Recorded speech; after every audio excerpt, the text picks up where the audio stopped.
et sa camionnette jaune vif vrombissait comme un hanneton sur la route de la gare pour ne manquer l'arrivée d'aucun train. Et le lundi, 8 domestiques, dont un jardinier spécialement convoqué, travaillaient toute la journée, armés de balais, de brosses en chien dents, de marteaux et de sécateurs, à effacer les ravages de la veille. Chaque vendredi, un fruitier de New York livrait 5 cajots d'oranges et de citrons, et chaque lundi matin, ces mêmes oranges et citrons formaient devant sa porte de service une pyramide d'écorce vide. Sa cuisine était équipée d'un appareil capable de presser 200 oranges en moins d'une demi-heure, à condition que le pouce d'un majordome qualifié appuie 2 envois sur un petit bouton. Tous les 15 jours environ, une équipe de charpentiers décorateurs apportait des grandes bâches et des quantités de lampes multicolores pour transformer les immenses jardins de Gatsby en arbres de Noël. On dressait des buffets où des hors-d'œuvre chatoyants et des jambons fumés bardés d'épices côtoyaient des salades picarées comme des arlequins, des pâtés de porc et des dindes magiquement chargées en or brun. On installait dans le hall un vrai bar avec repose-pieds en cuivre garni de tous les alcools imaginables et de flacons de liqueur extrêmement rares, oubliés depuis si longtemps que la plupart des invitées féminines étaient trop jeunes pour les distinguer l'une de l'autre. L'orchestre se mettait en place vers 7 heures, non pas un misérable quintet, mais toute une armée de trombones, de hautbois, de saxophones, de violons, de trompettes et de piccolos, de caisses claires et de timbales. Les derniers baigneurs sont rentrés de la plage à cette heure-là et s'habillent dans les chambres. Les voitures venues de New York se garent par rangs de 5 dans les contre-allées et les salons, les vérandas et les couloirs s'animent de couleurs criardes, d'étranges coiffures dernier cri et de châles brodés à faire pâlir les castillanes. Le bar est pris d'assaut. Des plateaux de cocktails se faufilent dans les jardins. L'air s'en imprègne peu à peu et résonne de petits cris, de petits rires, de mystérieux sous-entendus, de présentations oubliées, sitôt faites, d'exclamations extasiées de femmes qui se croisent sans même savoir qui elles sont. À mesure que la terre se détache à regret du soleil, l'éclat des lumières s'amplifie, l'orchestre joue des arrangements de musique brillante et légère, et le concert des voix monte vers l'aigu. Les rires se font plus francs de minute en minute, jaillissent au moindre jeu de mots avec plus d'abandon. Les groupes changent plus vite, se gonflent au passage de nouveaux arrivants, se désagrègent et se reforment en une même respiration. Et déjà se détachent les téméraires, les femmes sûres d'elles-mêmes, qui louvoient ça et là entre les îlots les plus stables et les mieux ancrés, deviennent pour un temps très bref le centre d'une excitation joyeuse, puis, fiers de leur triomphe, reprennent leur navigation, portés par le courant des voix, des couleurs, des visages, dans une lumière qui change sans cesse. Brusquement, l'une de ces nomades, dans une irisation d'opale, happe un cocktail au vol, le vide d'un trait pour se donner du courage, et, remuant les mains comme Joe et Frisco, se risque à danser seul sur l'une des bâches tendues. Une brève accalmie, l'obligeance du chef d'orchestre qui consent à suivre son rythme. Une fausse rumeur qui grandit, affirmant que cette jeune personne est la doublure de Gilda Gray, star des Ziegfeld Follies. La soirée vient de commencer. Je pense que le premier soir où je suis allé chez Gatsby, j'étais l'un des rares invités officiels. Les gens n'étaient pas invités, ils venaient d'eux-mêmes. Ils prenaient des voitures qui les conduisaient à Long Island et s'arrêtaient comme par hasard devant le portail de Gatsby. Là, il leur suffisait de connaître quelqu'un qui connaissait Gatsby, et ils étaient libres de faire ce qu'ils voulaient, à condition de respecter les règles de bienséance communes à tous les parcs d'attractions. Certains même arrivaient et repartaient sans avoir vu Gatsby et participaient à la fête avec une innocence de cœur qui leur donnait lieu de billet d'entrée. J'étais donc officiellement invité. Très tôt ce samedi matin, un chauffeur en livrée, œuf de rouge-gorge,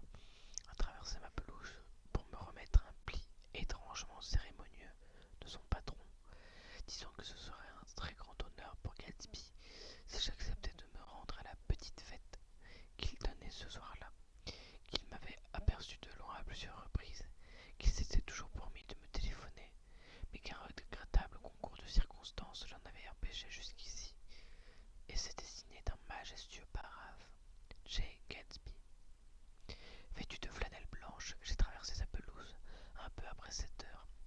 J'ai affronté, mal à l'aise, les tangages et roulis d'une foule d'inconnus, d'où émergeait parfois un visage entrevu dans notre train de banlieue. J'ai été frappé avant tout par le nombre de jeunes Anglais qui se trouvaient là, tous très élégants, tous un peu affamés, et se entretenant tous d'une voix sourde, insistante, avec de solides Américains richissimes. J'étais sûr qu'ils cherchaient tous à vendre quelque chose, action, voiture, contrat d'assurance. En fait, ils sentaient jusqu'au vertige l'odeur d'argent frais qui embaumait les environs, et se persuadaient qu'en prononçant quelques mots-clés sur le ton voulu, ils n'auraient aucun mal à s'en emparer. Dès mon arrivée, j'ai voulu rencontrer mon hôte, mais les 2 ou 3 personnes que j'ai interrogées me regardaient avec un tel effarement, répondu avec une telle véhémence, qu'elles ignoraient tout de ses faits et gestes, que j'ai amorcé un repli vers le bar, unique endroit où un homme seul avait le droit de s'attarder sans donner l'impression d'être abandonné ou perdu. J'étais donc sur le point de m'offrir une cuite carabinée pour dissiper mon embarras, quand Jordan Baker est sorti de la maison et s'est arrêté sur le haut du perron, légèrement penché en avant pour inspecter les jardins avec une curiosité méprisante. Au risque de l'importuner, j'éprouvais l'impérieux besoin de me raccrocher à quelqu'un pour pouvoir échanger quelques mots aimables avec des inconnus. « Hello !» ai-je crié d'une voix beaucoup trop sonore en m'avançant vers elle. « Ah !» dit-elle, l'air absent. « Je pensais que vous seriez là. Vous m'aviez dit que vous étiez voisin de... » Elle me serra la main machinalement, comme pour m'assurer qu'elle allait s'occuper de moi dans une petite minute, et tendit l'oreille vers les 2 jeunes femmes habillées, de jaune comme des jumelles, arrêtées au bas du perron. « Hello !» crièrent-elles d'une seule voix. « Dommage que vous ayez perdu. » Elle voulait parler du tournoi de golf. Jordan avait été éliminé en finale la semaine précédente. Vous ne nous reconnaissez pas, ajouta l'une des 2 femmes en jaune, mais on s'est rencontrés ici il y a un mois. Vous avez dû vous teindre les cheveux entre-temps, répondit Jordan sur un ton qui me fit sursauter. Mais les jumelles s'éloignaient déjà, et la phrase parut s'adresser à la lune montante, apportée de toute évidence avec le dîner dans les paniers du traiteur. Le bras mince et bronzé de Jordan, posé sur le mien, nous avons descendu les marches pour flâner à travers les jardins. Un plateau de cocktail naviguait vers nous dans le crépuscule et nous avons pris place à une table où se trouvaient les 2 jeunes femmes en jaune et 3 messieurs qui se présentèrent tous 3 comme Monsieur Mum. Jordan se tourna vers sa voisine. « Vous venez là souvent? La dernière fois, c'est quand on s'est rencontrés, répondit-elle d'une voix rapide et complice. Pareil pour toi, hein, Lucille? C'était pareil pour Lucille qui enchaîna. J'adore venir ici, je fais n'importe quoi et je m'amuse toujours beaucoup. La dernière fois, ma robe s'était déchirée contre une chaise. Il m'a demandé mon nom, mon adresse et dans la semaine, on m'a livré un carton de chez Croisier avec une robe du soir toute neuve. Vous l'avez acceptée? Demanda Jordan. Et comment? Je voulais la mettre ce soir, mais le corsage paille un peu. Il faut le reprendre. Bleu pétrole avec des perles bleues lavande. 265 $. Quand même, dit la première jumelle d'un ton pénétré. Un homme qui agit comme ça, c'est bizarre. Il veut éviter les problèmes avec qui que ce soit. Ça saute aux yeux. De qui parlez-vous? Demandai-je. De Gatsby, quelqu'un m'a dit. Elles se penchèrent l'une vers l'autre, imitées par Jordan. Quelqu'un m'a dit qu'on le soupçonne d'avoir tué un homme. Un même frisson nous parcourut, et le trio Mum se pencha à son tour pour écouter. Lucille affichait une petite moue sceptique. Ça va trop loin à mon avis. C'est plutôt que pendant la guerre, il était espion allemand. L'indemne de Mum hocha la tête pour confirmer l'information. Celui qui me l'a dit le connaît très bien, car ils ont grandi ensemble en Allemagne. Oh, impossible que ce soit ça, intervint la première jumelle. Pendant la guerre, il servait dans l'armée américaine. Nous sentant prêts à basculer de son côté, elle se pencha davantage et murmura avec passion. Observez-le bien, l'air de rien, quand il croit que personne ne le regarde. à main coupée qu'il ait tué un homme. Elle frissonna en plissant les yeux. Lucille frissonna, et d'un même mouvement de tête, nous avons cherché à apercevoir Gatsby. Que des gens, qui baissaient rarement la voix pour s'entretenir des choses de ce monde, la baisse d'instinct en parlant de lui, prouve à quel point le personnage se prêtait aux spéculations les plus romanesques. On annonça le premier dîner, un second devait être servi à minuit, et Jordan m'invita à rejoindre les amis qui l'accompagnaient et occuper une table de l'autre côté des jardins. Il y avait là 3 couples légitimes, et le cavalier de Jordan, un étudiant prolongé, expert en sous-entendus sardoniques, et apparemment persuadé que Jordan finirait, tôt ou tard, par lui sacrifier tout ou partie d'elle-même. Loin d'être hétéroclite, ce groupe affichait au contraire une remarquable cohérence et se présentait comme le symbole de l'aristocratie locale. East Egg, condescendant à visiter West Egg, mais observant la plus extrême réserve quant à l'analyse spectrale de ces divertissements. Partons, murmura Jordan après une demi-heure d'efforts aussi vains qu'épuisants. C'est trop collé-monté pour moi. Elle se leva en expliquant que nous allions à la recherche de notre hôte, que je ne l'avais pas encore rencontré et que ça me mettait mal à l'aise. L'étudiant eut un petit hochement de tête cynique et navré. Le bar, que nous avons inspecté d'abord, regorgeait de monde, mais Gatsby ne s'y trouvait pas. Il n'était pas davantage sur le perron ni dans la véranda. Nous avons poussé à tout hasard une porte imposante, et nous nous sommes trouvés dans une vaste bibliothèque, style gothique anglais, décorée de panneaux en chêne sculptés, transportés sans doute un à un de quelques manoirs en ruine du vieux continent. Un homme bedonnant, dans la cinquantaine, le nez chaussé d'énormes lunettes qui lui donnaient un regard de hibou, était assis, manifestement ivre, sur un coin d'une longue table et regardait les rayonnages avec une application chancelante. Il fit un brusque demi-tour en nous entendant et tosa Jordan des pieds à la tête. Ça vous dit quoi demanda-t-il après le pourpoint. Quoi? Tout ça. Il agita la main en direction des rayonnages. Pas la peine d'aller vérifier, faites-moi confiance, j'ai vérifié. Ils sont vrais. Les livres. Il hocha le menton. Tout ce qu'il y a de plus vrai, avec des pages et tout. J'ai cru que c'était du trompe-l'œil, de fausses reliures en carton. Mais c'est du vrai, faites-moi confiance, avec des pages et... Attendez, je vous montre. Persuadé que nous étions d'un scepticisme irréductible, il plongea vers l'un des rayonnages et sortit le tome 1 des Stoddard Lectures. Regardez, s'écria-t-il avec jubilation. C'est imprimé, c'est authentique. Il m'a eu. Cet homme-là, c'est un grand metteur en scène, digne de notre Belasco de Broadway, un triomphe. Quelle conscience professionnelle, quel réalisme. On sait même où il faut s'arrêter, aux pages qui ne sont pas coupées. Vous cherchez quoi au fait? Vous espérez quoi? Il me reprit le livre et le remit en place, en murmurant qu'une seule brique enlevée pouvait faire s'effondrer l'ensemble. Qui vous a amené? Dit-il. Personne peut-être. Moi j'ai été par quelqu'un. La plupart des gens sont amenés par quelqu'un. Jordan l'observait sans répondre avec un vif plaisir. J'ai été amené par une femme qui s'appelait Roosevelt.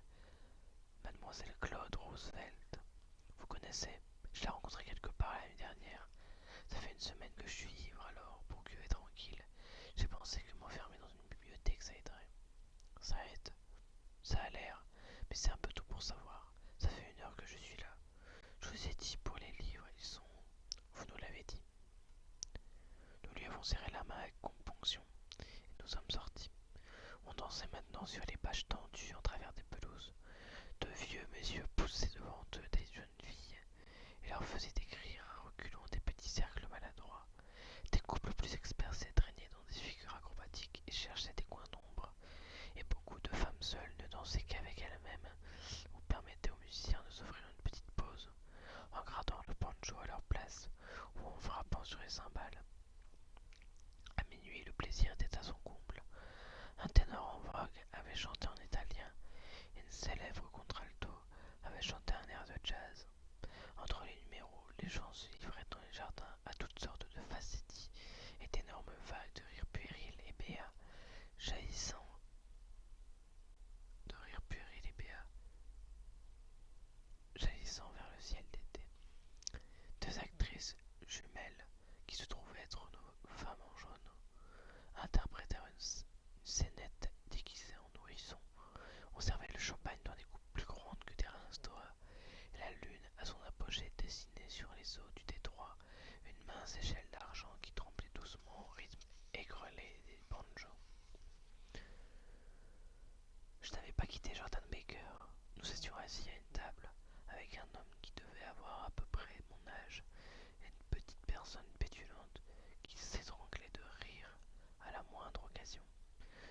commençait enfin.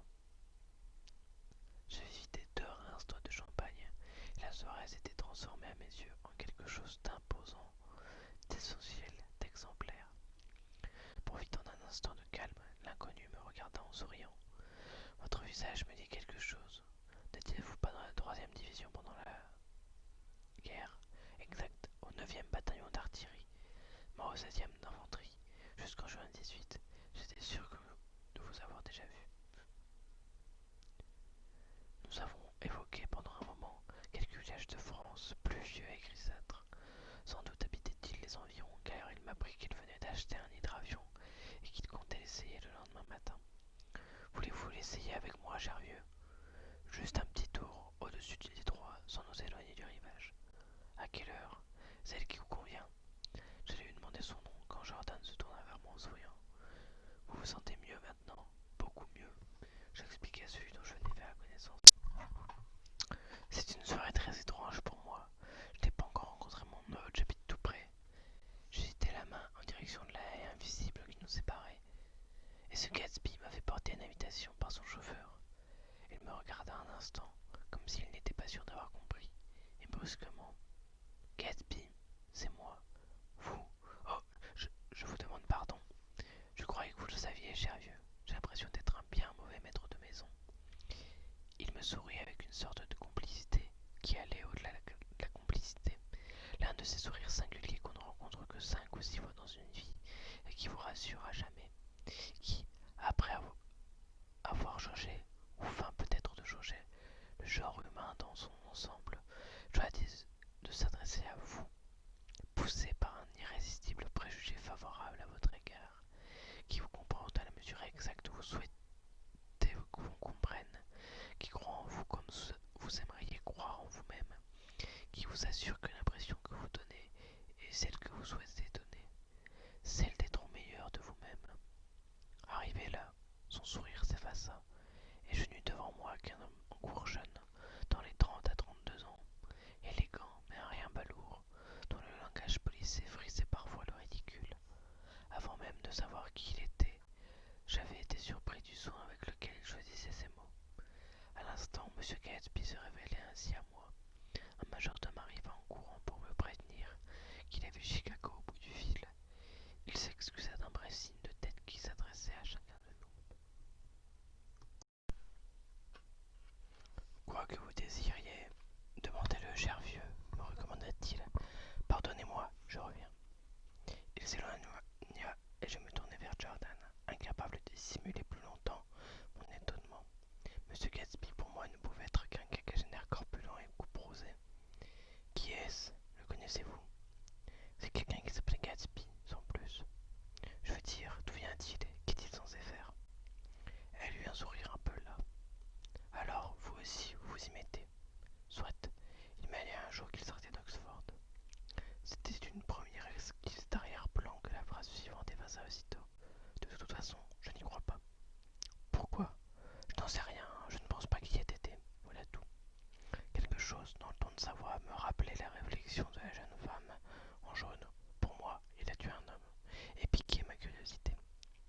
Si on m'avait dit que Gatsby sortait des marais de Louisiane ou des quartiers malfamés d'East Side à New York, je l'aurais cru sans hésiter.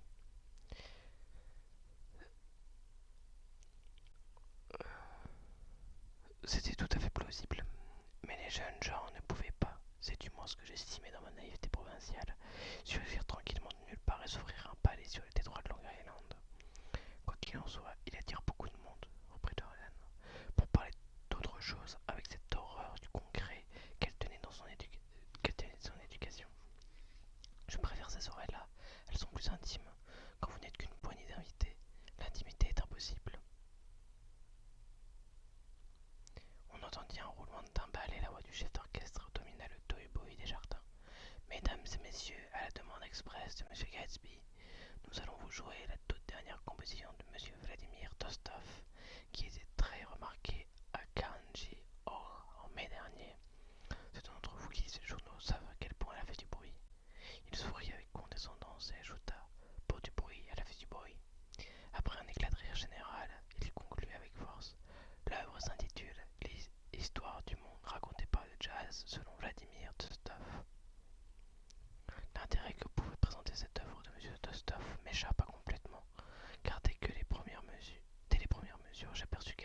yeux à la dernière marche de son perron. Il était seul, et son regard errait avec plaisir d'un groupe à l'autre. Sa peau, hâlée par le soleil, épousait son visage à la perfection, et sa coupe de cheveux laissait penser que son coiffeur venait les voir chaque matin. Rien en lui ne me paraissait inquiétant. Je me suis demandé si le fait qu'il ne buvait pas l'aidait à se distinguer de ses hôtes, car plus la fête se débridait, plus il gagnait en dignité. Aux derniers accents de l'histoire du monde racontée par le jazz, certaines jeunes femmes appuyaient tendrement leur museau sur l'épaule de certains messieurs, comme de petites chiennes familières. D'autres s'amusaient à s'évanouir dans les bras de leurs cavaliers, et aucune ne s'abandonnait dans les bras de Gatsby. Aucune n'écrasée à la garçonne ne se frottait contre son cou. Aucun quatuor qui s'improvisait ne le cherchait comme partenaire. Pardonnez-moi, le majordome de Gatsby apparut soudain devant nous. Miss Baker, pardonnez-moi, Monsieur Gatsby voudrait vous parler seul à seul. À moi. Elle semblait surprise.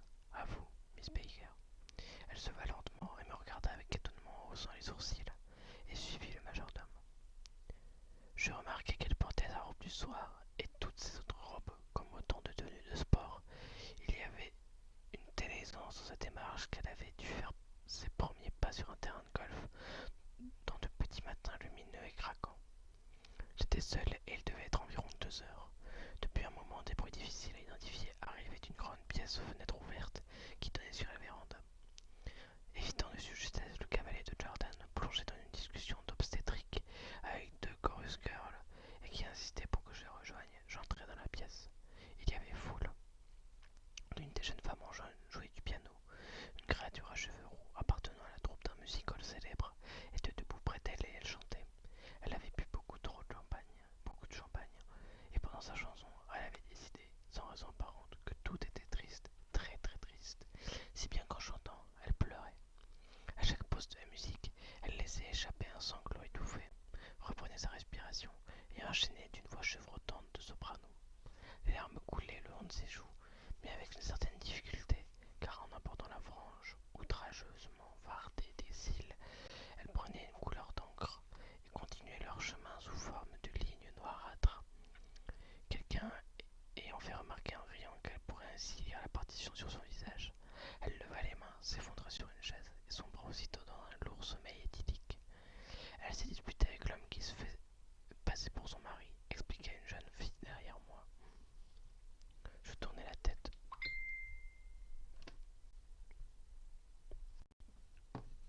Beaucoup d'autres femmes dans la pièce se disputaient avec les hommes qui se faisaient passer pour leur mari. Les amis de Jordan eux-mêmes n'échappaient pas à ce genre d'affrontement. L'un des maris parlait à une jeune comédienne avec une volubilité suspecte et son épouse légitime, après avoir feint de trouver la situation amusante en se drapant dans sa dignité, perdit soudain tout contrôle d'elle-même et attaqua l'ennemi sur son flanc. Elle surgissait de temps en temps, toute pointe dehors, comme un diamant furieux, et lui sifflait à l'oreille. Tu m'avais promis. Cette réticence à rentrer chez soi n'était pas l'apanage des époux. 2 d'entre eux, qui n'avaient rien bu, attendaient au milieu du hall, près de leurs épouses indignées. Elles s'apitoyaient mutuellement sur leur sort d'une voix plutôt stridente. C'est toujours la même chose. Dès qu'il voit que je m'amuse, il veut s'en aller. Égoïste à ce point, je n'ai jamais vu ça. Nous sommes toujours les premiers à partir. Nous aussi. Permettez, objecta timidement l'un des époux, mais ce soir, nous sommes parmi les derniers. L'orchestre a pris les bagages depuis plus d'une demi-heure. Les épouses eurent beau protester qu'une telle agression dépassait les bornes. Elles se trouvèrent engagées dans un bref corps à corps, soulevées de terre et emportées, toutes gigotantes dans la nuit. Pendant que j'attendais mon chapeau au vestiaire, la porte de la bibliothèque s'ouvrit et Gatsby en sortit avec Jordan. Il terminait une phrase sur un ton véhément, mais il se reprit aussitôt car plusieurs personnes s'approchaient pour lui dire bonsoir. Les amis de Jordan l'appelaient avec impatience. Elle s'attarda pourtant à me serrer la main. Je viens d'entendre la chose la plus incroyable du monde, murmura-t-elle. Combien de temps sommes-nous restés enfermés là? 1 heure peut-être. Incroyable, tout simplement incroyable, répétait-elle, l'air rêveur. Mais j'ai promis de ne rien dire, et je suis en train d'éveiller votre curiosité. Elle me bâilla au nez avec une grâce charmante. Venez me voir, soyez gentil. Je suis dans l'annuaire. À mademoiselle Sigourney Howard, c'est le nom de ma tante. Elle s'éloigna en parlant et m'adressa un dernier geste d'adieu désinvolte. Au moment où elle rejoignit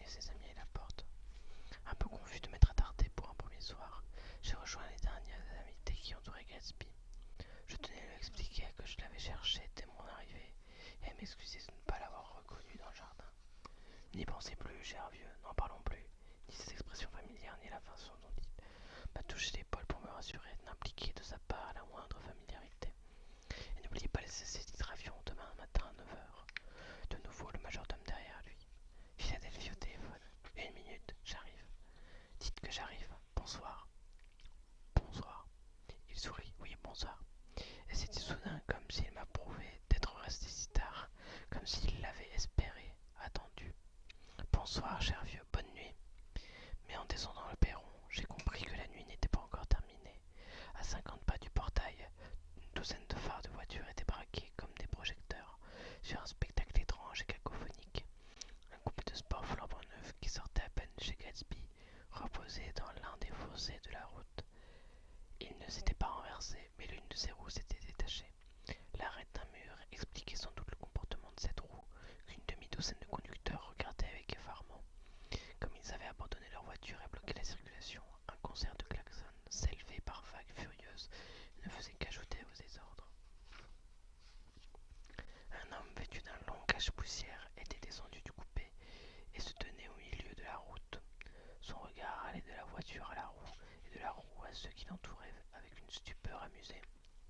Vous avez vu, on s'est trouvé dans le fossé. Ce qui lui paraissait totalement incroyable, et je reconnus d'abord la qualité inhabituelle de cette gratuité avant d'identifier l'homme. C'était l'ermite qui cuvait tranquille dans la bibliothèque de Gatsby. C'est arrivé comment? Il haussa les épaules. J'ignore toute la mécanique. D'accord, mais c'est arrivé comment? Vous êtes rentré dans le mur. Ne me demandez rien, répondit Œil de Hibou, qui se lavait les mains de l'affaire. Je sais à peine conduire. Pas du tout, en fait. Je ne peux dire qu'une chose, c'est arrivé. Si vous n'êtes pas bon conducteur, vous ne devriez pas essayer de conduire la nuit. Mais je n'ai pas essayé. Il semblait furieux. Je n'ai même pas essayé de conduire. Les spectateurs poussèrent un soupir terrifié. Vous cherchiez à vous suicider. Vous avez de la chance que ce soit juste une roue. Mauvais conducteur, il ne sait même pas de conduire. Vous ne comprenez pas, finit par expliquer l'accusé. Ce n'est pas moi qui conduisais. Il y a un autre homme dans la voiture. Cette révélation fut accueillie par un ah prolongé, tandis que la portière du coupé commençait à s'entrebâiller. La foule, car c'était devenu une foule, recula d'instinct. La portière acheva de s'ouvrir dans un silence d'outre-tombe. Puis, peu à peu, morceau par morceau, un personnage hagard et titubant émergea de l'épave en explorant le sol de sa longue chaussure vernie. Aveuglé par les phares, terrifié par le hurlement des klaxons, le spectre resta hébété un moment avant d'identifier l'homme au cache-poussière. Que se passe-t-il demanda-t-il avec le plus grand calme. Panne d'essence. Regardez. Une demi-douzaine d'annexes d'un même élan vers la roue amputée, qu'il examina un moment avant d'interroger le ciel comme s'il les soupçonnait d'être une météorite. Elle est partie, expliqua quelqu'un. Il hocha la tête. Je n'ai pas compris tout de suite qu'on était arrêté. Un silence. Puis, prenant une longue inspiration et redressant les épaules, il demanda d'une voix ferme. Quelqu'un peut-il me dire s'il y a une station d'essence dans les barrages? Une douzaine d'hommes, dont certains n'avaient pas atteint un stade d'ébriété équivalent au sien, réussirent à lui faire comprendre qu'il n'existait plus aucun lien physique entre sa voiture et la roue. On pourrait alors reculer, finit-il par suggérer, si on faisait une marche arrière. Mais la roue est partie. Il parut hésiter. Essayons quand même. La violence des klaxons avait atteint son paroxysme et j'ai traversé la pelouse pour rentrer chez moi. Je me suis retourné une dernière fois. La lune, ronde et blême comme une hostie, surmontait la demeure de Gatsby et ses jardins encore illuminés, et rendait à la nuit sa pureté intacte que les rires et les clameurs qui s'étaient élevés vers elle n'avaient pas réussi à corrompre. Une solitude brutale semblait soudre des portes et des hautes fenêtres, nimbant d'un halo de vide absolu la silhouette du maître de maison, immobile sur son perron, la main levée en un geste d'adieu de pure forme. Je m'aperçois, en relisant ce qui précède, que je donne l'impression de m'être intéressé aux seuls incidents de ces 3 soirées séparées l'une de l'autre par plusieurs semaines d'intervalle. Ils n'ont été, au contraire, que des instants de hasard où cours d'un été extrêmement rempli et m'ont beaucoup moins intéressé, les premiers temps du moins, que mes propres affaires. Je travaillais d'arrache-pied. Très tôt, chaque matin, le soleil tirait mon ombre devant moi, en direction de l'ouest, tandis que je courais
commencé à aimer New York, le côté incisif, hasardeux qu'elle prend la nuit, le plaisir que le va-et-vient incessant des hommes, et des femmes et des voitures procure à l'œil constamment aux aguets.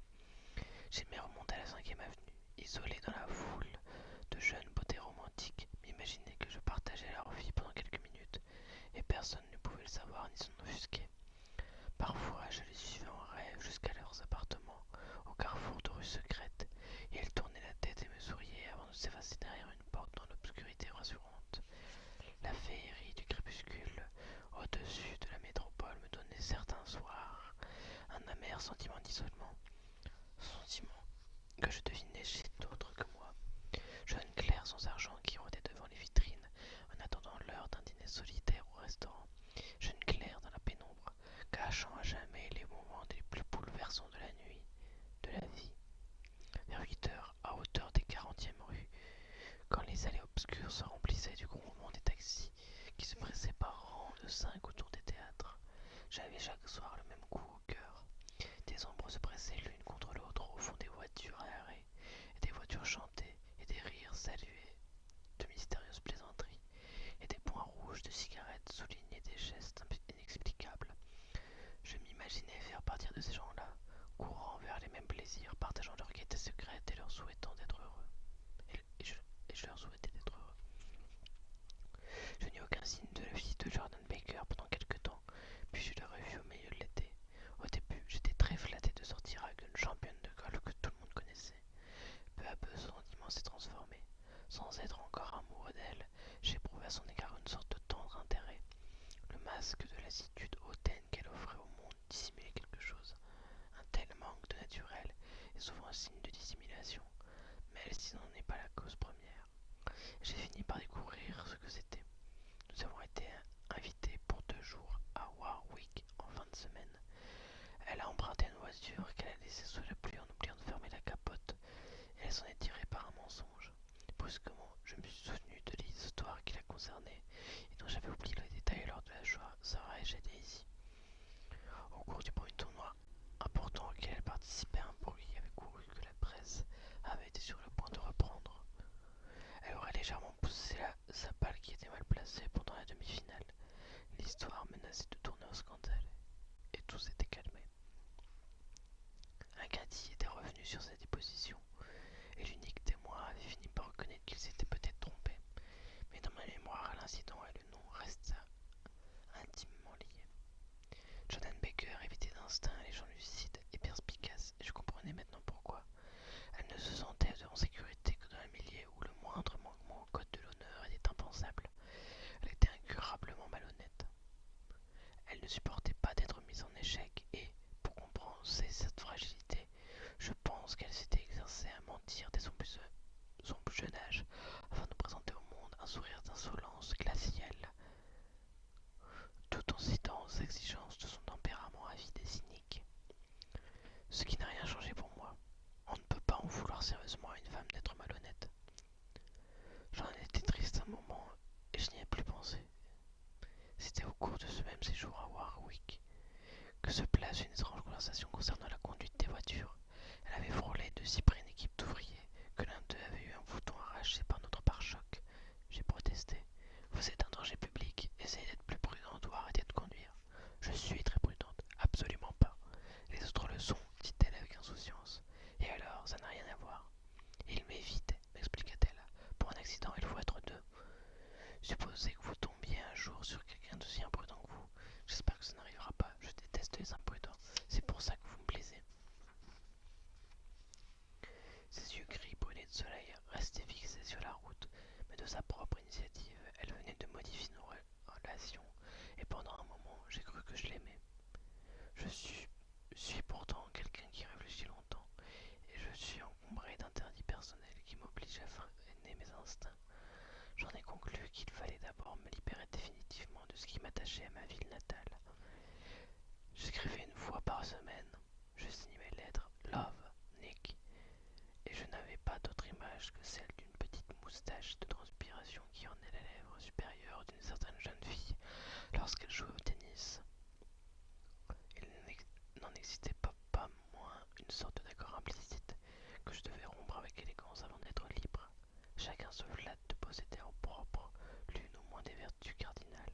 voici la mienne. Je suis l'une